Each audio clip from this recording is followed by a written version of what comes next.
Hello everyone, I am Rudra Pratap Singh Chauhan और इस video में मैं अपना टीसीएस इंटरव्यू एक्सपीरियंस बताने वाला हूँ। मैं 2021 पास आउट स्टूडेंट हूँ और मैंने टीसीएस का इंटरव्यू जो है वो नवंबर दिसंबर में दिया था। तो इंटरव्यू की बात करें तो वहाँ पर 3 इंटरव्यूअर थे, एचआर, टीआर और एमआर जो रहते हैं। तो सबसे पहले एचआर ने मुझसे पूछा, tell me something about yourself.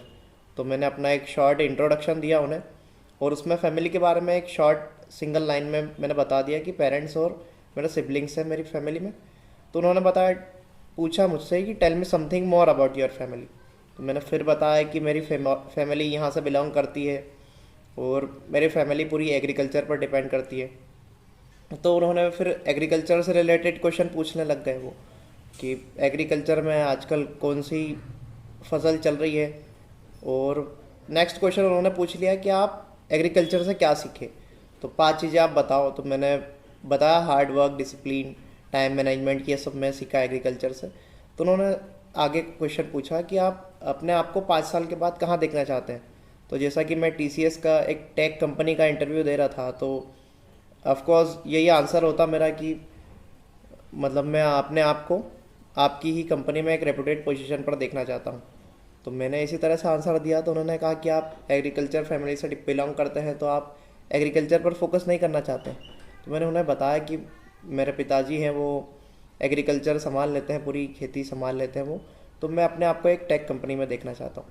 तो उन्होंने बताया चलिए ठीक। अब उसके बाद हुआ टेक्निकल राउंड। तो टेक्निकल राउंड के बारे में बात करें तो उसमें उन्होंने पूछा कि आपने इसमें रेज्यूम में 3 लैंग्वेजेस मेंशन करी हुई है, सी, जावा और पाइथन। तो आपने 3 लैंग्वेजेस क्यों सीखी और इन सब का डिफरेंस बताओ।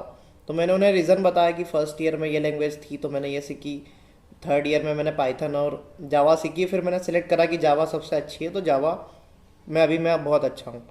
तो फिर उन्होंने पूछा कि डिफरेंस बताओ, पाइथन और जावा में डिफरेंस बताओ, सी और जावा में डिफरेंस बताओ। तो मैंने उन्हें बताया। फिर उन्होंने नेक्स्ट क्वेश्चन पूछा, what is difference between object and class. तो मैंने वो बताया। फिर उन्होंने एब्स्ट्रैक्ट क्लास का पूछा, इंटरफेस का पूछा, difference between interface and abstract class पूछा। इन सब से रिलेटेड क्वेश्चन चलते रहे जावा से। और कलेक्शन के बारे में थोड़े 1-2 क्वेश्चन पूछे, tell me something about linked list and array list. तो ये क्वेश्चन चल ही रहे थे। उसके बाद उन्होंने पूछा कि tell me something about SQL, as you mentioned in your resume that you know SQL, so tell me something about that. तो उन्होंने एसक्यूएल से रिलेटेड क्वेश्चन पूछने लग गए। तो मैं उसमें खुश हो गया कि ये तो अपनी अच्छी लैंग्वेज है। तो फिर उन्होंने सबसे पहले पूछा व्हाट इज़ डीडीएल, डीएमएल क्या है। मैंने उसका आंसर दिया। फिर उन्होंने नॉर्मलाइजेशन के फॉर्म पूछे, 1NF, 2NF, 3NF, बाइसिकॉर्ड normal form, ये सब मैंने उन्हें बताया। फिर उन्होंने पूछा कि आपने सबलाइम और पीएचपी, माई एडमिन, ये सब रेज्यूमे में मेंशन करा हुआ है, तो आपने इसमें काम क्या किया है, कहाँ पर काम किया है इसका। तो मैंने बताया कि ये सभी टूल मेरे प्रोजेक्ट जब मैंने बनाया था जब यूज़ किए थे। तो उन्होंने पूछा कि आपने प्रोजेक्ट क्या बताया। तो मैंने अपना प्रोजेक्ट मेंशन किया उन्हें। तो प्रोजेक्ट से रिलेटेड क्वेश्चन पूछे उन्होंने। प्रोजेक्ट से रिलेटेड क्वेश्चन 3-4 पूछते गए। डेटाबेस से रिलेटेड क्वेश्चन था तो फिर 1-2 क्वेरीज पूछ ली, यदि आप ये क्वेरीज बना सकते हो तो आप बताइए। तो सिलेक्ट की, एक क्वेरी पूछी उन्होंने। उनके पास मेरा रेज्यूम था तो रेज्यूम से रिलेटेड क्वेश्चन पूछे उन्होंने। रेज्यूम में मेंशन था कि I know something about blockchain, DevOps, cloud computing, IoT. तो उन्होंने ब्लॉकचेन से रिलेटेड क्वेश्चन पूछे, मतलब डीप में ब्लॉकचेन में नहीं।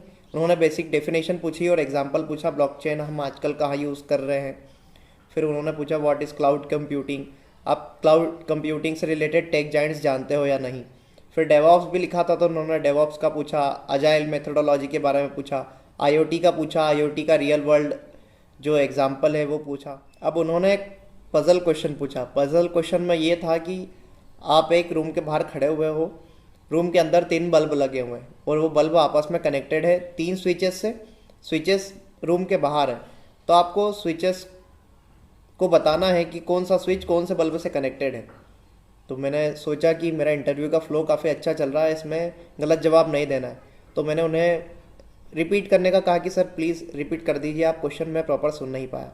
तो उन्होंने रिपीट किया क्वेश्चन कि आप रूम के बाहर खड़े हैं, 3 अंदर बल्ब हैं और वो बल्ब आपस में स्विचेस से कनेक्टेड है। बाहर आपके पास 3 स्विच है, आपको बताना है कि वो स्विच कौन से बल्ब से कनेक्टेड है। आप कितने भी टाइम ड्यूरेशन के लिए वो स्विचेस को ऑन ऑफ कर सकते हो। तो सेकेंड वाले क्वेश्चन में उन्होंने एक चीज़ ऐड करी कि आप कितने भी टाइम ड्यूरेशन के लिए स्विचेस को ऑन ऑफ कर सकते हो। तो मैंने उसी लाइन में सोचने लगा कि ये इन्होंने सेकंड वाले क्वेश्चन में ऐड किया तो कहीं ना कहीं इसी से रिलेटेड होगा इसका आंसर भी। तो मैंने उनसे पूछा कि सर मैं क्या 2 मिनट ले सकता हूँ सोचने के बारे में, तो उन्होंने हाँ कहा कि टेक योर ऑन टाइम। तो मैंने 1 मिनट सोचा और उसके बारे में उसका मैंने जवाब दे दिया। तो उसका जवाब जो एग्जैक्ट भी यही है कि सर सबसे पहले तो मैं फर्स्ट स्विच को ऑन करूँगा, उसे 20 मिनट के लिए ऑन रखूँगा और फिर सेकंड स्विच ऑन करके आपको बता दूंगा मैं कि कौन सा स्विच कौन से बल्ब से रिलेटेड है। तो फिर उन्होंने पूछा कि बताइए कैसे बताओगे आप। तो मैंने कहा जो सबसे पहले मैंने फर्स्ट स्विच ऑन किया था वो वाला बल्ब गर्म हो चुका होगा ऑलरेडी। अब सेकंड स्विच में ऑन करके जाऊंगा तो वो वाला जो बल्ब है वो अंदर आपको लाइट होते हुए दिख जाएगा, जल रहा होगा वो अंदर। और थर्ड वाला बल्ब है वो ठंडा भी होगा और ऑफ भी होगा। तो मैं अंदर से आपको चेक करके बता दूंगा कि कौन सा गर्म है। तो जो गर्म हुआ वो फर्स्ट स्विच से, जो चल रहा है लाइट जल रही है जिसमें, वो सेकंड स्विच से कनेक्टेड होगा, और जो ठंडा है और बंद है तो वो थर्ड स्विच से कनेक्टेड होगा। अब ये पजल कंप्लीट हो जाने के बाद उन्होंने नेक्स्ट पजल का क्वेश्चन पूछा। पजल का क्वेश्चन कुछ वायर से रिलेटेड था, एग्जैक्ट क्वेश्चन मुझे ध्यान नहीं है क्या था, लेकिन ये ध्यान है ज़रूर कि मैंने वहाँ पर मना कर दिया था कि सर मैं इसकी एग्जैक्ट अप्रोच नहीं बता पा रहा हूँ, तो I am sorry for that. लेकिन उसका जो एग्जैक्ट अप्रोच थी वो मेरे दिमाग में चल रही थी, लेकिन मैं उसे नहीं बताना चाहता था क्योंकि मेरा जो इंटरव्यू का फ्लो है वो काफ़ी अच्छा चल रहा था। तो मैंने कहा इसकी हमको कुछ गड़बड़ नहीं करना है यहाँ पर, तो मैंने उन्हें मना कर दिया। तो उन्होंने कहा नॉट ए प्रॉब्लम। फिर उन्होंने नेक्स्ट क्वेश्चन पूछने लग गए। तो नेक्स्ट क्वेश्चन पूछा उन्होंने कि tell me something about TCS, आप TCS क्यों ज्वाइन करना चाहते हो, आप TCS के लिए कितने टाइम इंटरवल के लिए काम करना चाहते हो। तो इन सब के मैंने आंसर दिए। फिर उन्होंने पूछा कि आपने एक्स्ट्रा करिकुलर एक्टिविटीज़ में क्या किया है, मतलब कॉलेज के साथ आपने लैंग्वेजेस सब सीखी, डेटाबेस का सीखा आपने, लेकिन एक्स्ट्रा करिकुलर एक्टिविटीज़ में आपने क्या क्या किया है। तो मैंने उन्हें बताया कि सर मैंने कुछ सेमिनार्स, कुछ वेबिनार्स कुछ होस्ट किए हैं, कुछ ऑर्गेनाइज़ किए हैं। अपने सीनियर्स के साथ इंजीनियर्स डे पे मैंने एक इवेंट ऑर्गेनाइज़ किया था, ट्रेडिशनल डे में पार्टिसिपेट किया था, वहाँ पर मैं विनर भी रह चुका हूँ। और मैं जूनियर्स को गाइड करने के हिसाब से मेरा यूट्यूब चैनल जब स्टार्ट ही हुआ था, 2-4 महीने हुए थे जब, तो मैंने यूट्यूब चैनल का भी बताया। तो उन्होंने फिर क्रॉस क्वेश्चन उस पर नहीं किया, और ठीक है आपको कुछ क्वेश्चन आपको पूछना हो तो आप पूछिए। तो लास्ट में मैंने उन्हें पूछा कि सर आप वो सेकंड वाली जो क्विज़ है आप वायर से रिलेटेड, तो उसका आंसर आप बता दीजिए। तो फिर उन्होंने उसका आंसर बता दिया और फिर इंटरव्यू वहीं ख़त्म हुआ। उन्होंने लास्ट क्वेश्चन पूछ लिया, are you ready to reallocate. तो मैंने बोला ठीक है, कोई दिक्कत नहीं है। तो ये था मेरा इंटरव्यू एक्सपीरियंस, और अभी मेरा सिलेक्शन पेटीएम में भी हो चुका है, तो उसका मेरे को इंटरव्यू एक्सपीरियंस बनाना है। तो आप कमेंट करके ज़रूर बताइएगा कि मैंने जो रिकॉर्ड किया है वो सही है या नहीं, ताकि मैं आगे इम्प्रूव कर सकूँ। शायद ये मेरा फर्स्ट खुद का सिंगल बिना वेबकैम का वीडियो है, इसलिए थोड़ी दिक्कत हो तो आप उसमें मुझे सजेस्ट करिए कमेंट सेक्शन में। और you can subscribe my YouTube channel as well. Thank you so much.